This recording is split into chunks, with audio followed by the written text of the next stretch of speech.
Hello everyone, in this video I want to present an advocacy about the child marriage in Indonesia. According to the UNICEF, Indonesia is on the 8th rank of the highest number of child marriage in the world, meaning 1 of 7 girls married underage. Interestingly, not all the cases of child marriage in Indonesia are involuntarily, but indeed the role of the parents are very important in this matter.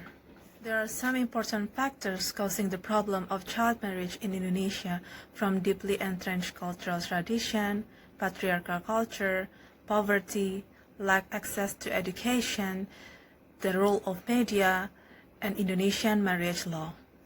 The last factors that I have mentioned, the Indonesian marriage law is the most problematic one. For almost 5 decades, Indonesian marriage law set a very low standard of minimum marriage age, which is 16 for girls and 19 for boys. This is indeed very disappointing because in fact Indonesia has ratified the Conventions on the Right of the Child since 1990, and the CRC has said that the children are the human beings under 18. Besides the inconsistency with the international conventions, this situation is exacerbated by the fact that Indonesian marriage law is very weak and ambiguous about the minimum marriage age, and it opened a possibility to ask minimum marriage age dispensation to the judge in the religious court. Unfortunately, the judges in the religious court rely mostly on their discretions or only in the religious norms, and as a consequence of that, most of the marriage age dispensation applications are granted. Even though the situation was really bad, but there was a spark of hope in 2018. Some of the survivors of the child marriage assisted by Indonesian women coalitions brought the Indonesian marriage law to the Constitutional Court.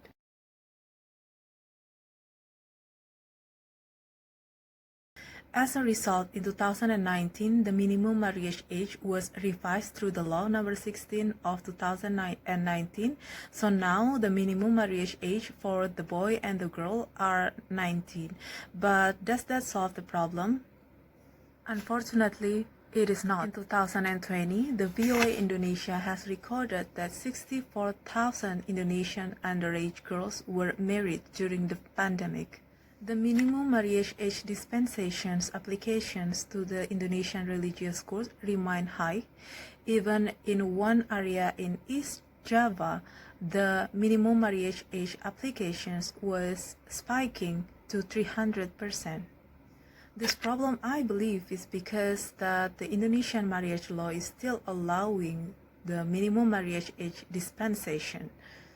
However, abolish it at all will almost impossible because it will cause a backfire from the religious conservativist group.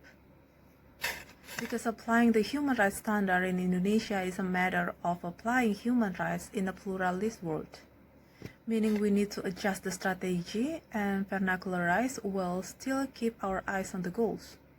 So instead of proposing to abolish the minimum marriage age dispensation in Indonesian marriage law, I'm going to propose 3 things to overcome the child marriage problem in Indonesia.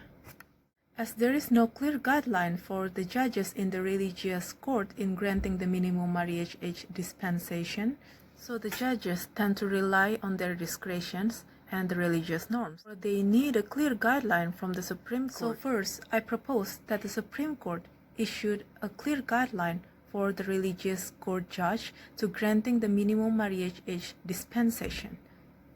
In formulating these guidelines, the Supreme Court need to consider some of the factors such as the sexual health, mental health, education, and the compliance with the international conventions that Indonesia has ratified.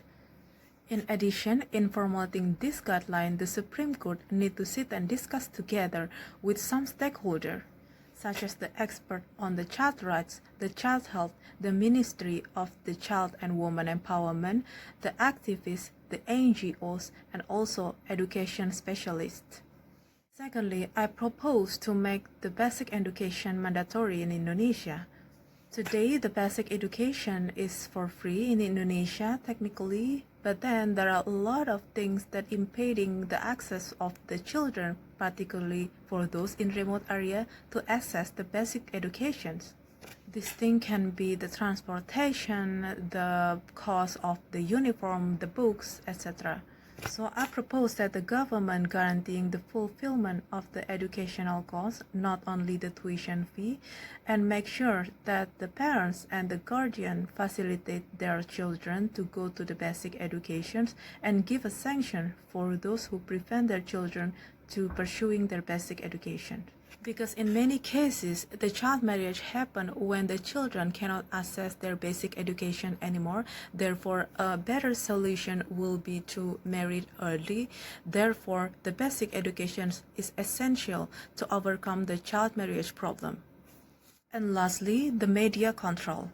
The government, through the Indonesian Broadcasting Commission, should not allow the broadcasting of the public figure who promoting the child marriage.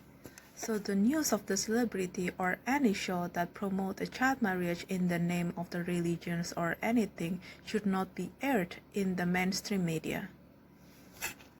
Otherwise, it can badly inspire children to be wanting a child marriage voluntarily.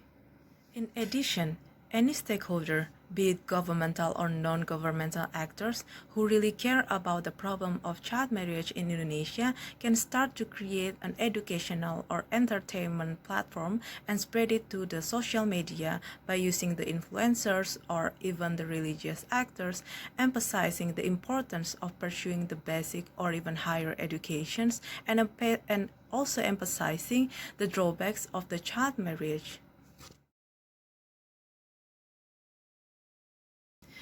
Finally, we come to the end of this advocacy video. I hope that the messages in this video are delivered well, and I hope that this can help to improve the child marriage problem in Indonesia. Thank you.